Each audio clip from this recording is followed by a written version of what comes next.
प्राचीन समय की बात है। ऊंचे पर्वतों, गहरी नदियों और दूर दूर तक फैले हरे मैदानों के बीच बसा था एक विशाल और समृद्ध राज्य, शिवपुर। सुबह जब सूरज की पहली किरण पहाड़ों से निकलती तो पूरे राज्य में सोने जैसी चमक फैल जाती। शिवपुर की गलियों में सुबह सुबह बच्चों की हंसी गूंजती, किसान बैलों के साथ खेतों की ओर निकल पड़ते और व्यापारी अपनी दुकानों को सजाने लगते। हर ओर शांति और खुशहाली दिखाई देती थी। परंतु इस खुशहाली के पीछे एक कारण था, राजा वीरेंद्र सिंह। राजा वीरेंद्र एक शक्तिशाली योद्धा थे, लेकिन उससे भी अधिक वे दयालु और न्यायप्रिय शासक थे। उनके लिए सिंहासन सत्ता का नहीं, जिम्मेदारी का प्रतीक था। हर दिन राजा सूर्योदय से पहले उठते, महल के अंदर बने प्राचीन शिव मंदिर में जाकर घंटी बजाते और ध्यान लगाते। हे महादेव, मुझे इतनी शक्ति देना कि मैं अपनी प्रजा के साथ न्याय कर सकूं। मेरे कारण किसी निर्दोष को दुख न मिले। पूजा के बाद राजा बिना देर किए जनता दरबार में पहुंचते। दरबार में सैकड़ों लोग अपनी समस्याएं लेकर खड़े रहते। एक दिन एक बुजुर्ग महिला रोती हुई दरबार में आई। महाराज, मेरे बेटे पर झूठा आरोप लगाकर उसे जेल में डाल दिया गया है। राजा ने तुरंत सैनिकों को आदेश दिया। कुछ समय बाद सच्चाई सामने आई। गांव का जमींदार ही असली दोषी था। जो ताकतवर होकर कमजोरों पर अत्याचार करता है, वो राज्य का दुश्मन है। जमींदार को सजा मिली और महिला का बेटा आजाद हो गया। महाराज, आप हमारे लिए भगवान समान हैं। नहीं माता, राजा का धर्म ही सेवा है। राजा को ये जानना पसंद था कि असल में जनता कैसा जीवन जी रही है। इसलिए वे रात में साधारण कपड़े पहनकर शहर में घूमते। एक रात उन्होंने देखा कि कुछ अधिकारी गरीबों से रिश्वत ले रहे थे। राजा चुपचाप लौट गए। जो अधिकारी जनता को लूटे, वो राज्य के लायक नहीं। अधिकारियों को तुरंत पद से हटाया गया। धीरे धीरे राजा वीरेंद्र की ख्याति दूर देशों तक फैल गई। लोग कहते, अगर हर राज्य को ऐसा राजा मिल जाए तो धरती स्वर्ग बन जाए। लेकिन देवलोक में भी अब इस राजा की चर्चा शुरू हो चुकी थी। उधर जब पृथ्वी पर राजा वीरेंद्र की न्यायप्रियता और दयालुता की चर्चा फैल रही थी, उसी समय देवलोक में भी उनके गुणों की चर्चा होने लगी। हिमालय की ऊंची चोटियों के पार कैलाश पर्वत पर भगवान शिव गहरे ध्यान में लीन थे। चारों ओर शांति थी, मंद हवा बह रही थी और दिव्य प्रकाश वातावरण को आलोकित कर रहा था। उसी समय वीणा की मधुर ध्वनि के साथ नारद मुनि वहां पहुंचे। नारायण नारायण, प्रभु, आज आप गहन चिंतन में दिखाई दे रहे हैं। क्या बात है? भगवान शिव ने धीरे से नेत्र खोले। नारद, पृथ्वी पर एक राजा है, वीरेंद्र। वो सच्चे मन से अपनी प्रजा की सेवा करता है और मेरा अनन्य भक्त भी है। नारद मुस्कुराए। प्रभु, संसार में कई लोग अच्छे दिखते हैं, परंतु कठिन समय में उनका असली स्वरूप सामने आता है। क्या आपने उसकी परीक्षा ली है? भगवान शिव कुछ क्षण शांत रहे, फिर बोले, नहीं नारद, उसकी परीक्षा अभी बाकी है। नारद ने तुरंत कहा, तो मुझे अनुमति दीजिए प्रभु, मैं उसकी परीक्षा लेके देखता हूँ कि वो कितना सच्चा है। भगवान शिव मुस्कुराए। जाओ नारद, पर ध्यान रहे, परीक्षा कठिन होनी चाहिए। कैलाश से लौटते हुए नारद मन ही मन योजना बनाने लगे। राजा की परीक्षा आसान नहीं होगी। उसे ऐसी परिस्थिति में डालना होगा जहां उसे अपने सुख और प्रजा की भलाई में चुनाव करना पड़े। उन्होंने अपने एक दिव्य मित्र को बुलाया। मित्र, चलो पृथ्वी पर चलते हैं, एक राजा की परीक्षा लेनी है। दोनों ने साधु का रूप धारण किया और पृथ्वी की ओर प्रस्थान किया। अगले दिन शिवपुर के राजमहल के द्वार पर दो वृद्ध साधु पहुँचे। आप कौन हैं? हम दूर से आए यात्री हैं, राजा से मिलना चाहते हैं। सैनिकों ने सूचना दी और तुरंत उन्हें दरबार में ले जाया गया। राजा वीरेंद्र ने दोनों को आदरपूर्वक बैठाया। महाराज, आप हमारे अतिथि हैं। बताइए, मैं आपकी क्या सेवा कर सकता हूँ? राजन, हमारी यात्रा संकट में पड़ गई है। हमारे एक साथी की जान खतरे में है। दरबार शांत हो गया। उसे बचाने के लिए एक दुर्लभ औषधि चाहिए जो भयंकर राक्षसी जंगल में मिलती है, परंतु वहां से कोई जीवित लौट कर नहीं आया। दरबार में फुसफुसाहट होने लगी। मंत्री ने तुरंत कहा, महाराज, ये अत्यंत खतरनाक है। सैनिक भेजे जा सकते हैं, पर आपको स्वयं जाने की आवश्यकता नहीं। राजा कुछ क्षण सोचते हैं, फिर दृढ़ स्वर में कहते हैं, यदि किसी की जान बच सकती है तो मैं स्वयं जाऊंगा। दरबार में सन्नाटा छा गया। नारद मन ही मन सोचने लगे, अब देखता हूँ ये राजा कितना साहसी है। राजा वीरेंद्र को पता नहीं था कि ये केवल शुरुआत थी। आगे उनकी ऐसी परीक्षाएं आने वाली थीं जो उनके धैर्य, साहस और त्याग तीनों को परखने वाली थीं। दरबार समाप्त होते ही पूरे राजमहल में हलचल मच गई। सैनिक तैयारी करने लगे, घोड़े सजाए जाने लगे और यात्रा के लिए जरूरी सामान इकट्ठा किया जाने लगा।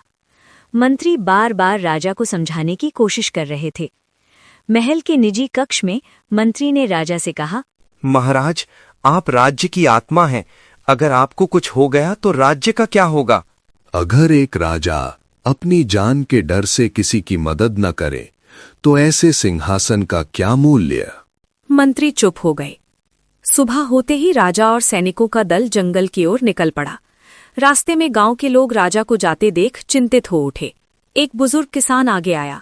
महाराज, सुना है उस जंगल में राक्षस रहते हैं। अगर डर कर बैठ जाऊं तो मैं राजा कहलाने लायक नहीं। जैसे ही सेना जंगल के भीतर पहुंची, वातावरण बदल गया। सूरज की रोशनी घने पेड़ों के कारण मुश्किल से जमीन तक पहुंच रही थी। अजीब आवाजें गूंज रही थीं। हवा भारी लग रही थी। सैनिकों के चेहरों पर डर साफ दिख रहा था। अचानक झाड़ियों में हलचल हुई। एक विशाल जंगली जानवर सैनिकों पर टूट पड़ा। सैनिक घबरा गए। एक सैनिक जमीन पर गिर पड़ा। राजा तुरंत तलवार लेकर आगे बढ़े। डरो मत, साथ मिलकर लड़ो। कुछ देर संघर्ष के बाद जानवर भाग गया, लेकिन एक सैनिक गंभीर रूप से घायल हो गया। सैनिक ने कहा, महाराज, मुझे छोड़ दीजिए, आप औषधि ले आइए। राजा अपने सैनिक को मरने के लिए नहीं छोड़ता। उन्होंने सैनिक को उठाकर सुरक्षित जगह पहुंचाया। रात होने लगी। तूफान उठने लगा। पेड़ झुकने लगे। एक सैनिक बोला, महाराज, आगे बढ़ना खतरनाक है। हम यहाँ किसी की जान बचाने आए हैं, लौटने नहीं। कुछ दूरी पर उन्हें चमकती हुई दुर्लभ औषधि दिखाई दी, लेकिन उसके पास एक विशाल काला भालू खड़ा था। सैनिक डरकर पीछे हट गए। राजा अकेले आगे बढ़े। भालू गरजते हुए राजा की ओर दौड़ा। राजा ने अपनी ढाल आगे कर दी और चतुराई से उसे दूर हटाया। संघर्ष के बाद भालू भाग गया। राजा ने औषधि प्राप्त की। वापसी में भारी बारिश शुरू हो गई। रास्ता फिसलन भरा हो गया। राजा बार बार सैनिकों की सहायता करते हुए उन्हें सुरक्षित बाहर लेकर आए। महल लौटते ही औषधि साधुओं को दी गई। नारद मन ही मन सोचने लगे, पहली परीक्षा में तो ये सफल हो गया, पर असली परीक्षा भी बाकी है। राजा वीरेंद्र को पता नहीं था कि आगे उन्हें और भी कठिन निर्णय लेने पड़ेंगे। ऐसे निर्णय जो उनके दिल और कर्तव्य दोनों को परखेंगे। राक्षसी जंगल से सुरक्षित लौटने के बाद पूरे राज्य में खुशी की लहर दौड़ गई। लोग अपने राजा की बहादुरी के किस्से सुनाने लगे। लेकिन नारद मुनि जानते थे, साहस ही सब कुछ नहीं होता। असली परीक्षा तब होती है जब इंसान को अपने सुख, अपने राज्य और अपने सम्मान के बीच चुनाव करना पड़े। और इसलिए उन्होंने अगली परीक्षा की योजना बनाई। कुछ दिनों बाद वही दो साधु फिर दरबार में पहुंचे। राजा ने सम्मान से उन्हें बैठाया। महाराज, अब किस कार्य से पधारे हैं? राजन, हमारे क्षेत्र में भयानक अकाल पड़ गया है। लोग भूखे मर रहे हैं। बच्चे कई दिनों से अन्न का एक दाना भी नहीं खा पाए। दरबार में सन्नाटा छा गया। महाराज, पिछले महीने जंगल अभियान और बाढ़ सहायता में खजाने का बड़ा हिस्सा खर्च हो चुका है। अगर अभी खजाना बांट दिया तो राज्य संकट में पड़ सकता है। दरबारियों ने भी मंत्री की बात का समर्थन किया। राजा कुछ देर सोचते रहे। उनके सामने दो रास्ते थे, राज्य का भविष्य या भूखे लोग। कुछ पल बाद राजा उठ खड़े हुए। अगर हमारे खजाने में सोना भरा रहे और लोग भूखे मरे तो वो खजाना नहीं, पाप है। अकालग्रस्त क्षेत्र में तुरंत अनाज और धन भेजा जाए। दरबार में खुसुर-फुसुर शुरू हो गई। नारद मन ही मन मुस्कुराए। कुछ दिनों बाद राज्य में एक अफवाह फैलने लगी। लोग कहने लगे, राजा ने सारा धन बाहर भेज दिया। अब अपने राज्य का क्या होगा? कहीं राजा ने खजाना छुपा तो नहीं लिया? धीरे धीरे लोगों के मन में संदेह पैदा होने लगा। मंत्री गुस्से में राजा के पास आए। महाराज, जो लोग आपके खिलाफ बोल रहे हैं उन्हें सजा मिलनी चाहिए। अगर लोग सवाल पूछ रहे हैं तो ये उनका अधिकार है, लेकिन इससे आपकी प्रतिष्ठा को ठेस पहुंच रही है। सच्चाई को तलवार की नहीं, समय की जरूरत होती है। राजा स्वयं नगर के बीच पहुंचे। एक व्यक्ति चिल्लाया, महाराज, अगर संकट आया तो हमें कौन बचाएगा? राजा का काम सिर्फ अपने राज्य को नहीं बल्कि मानवता को बचाना भी है। लोग चुप हो गए। सच्चाई सामने आती है। कुछ ही दिनों में खबर आई कि सहायता मिलने से वो अकालग्रस्त क्षेत्र बच गया। वहां के लोग धन्यवाद देने शिवपुर आए। तब जनता को सच्चाई समझ आई। लोगों ने राजा से माफी मांगी। महाराज, हमने आप पर शक किया। राजा और जनता का रिश्ता विश्वास से बनता है, डर से नहीं। नारद ये सब देखकर गंभीर हो गए।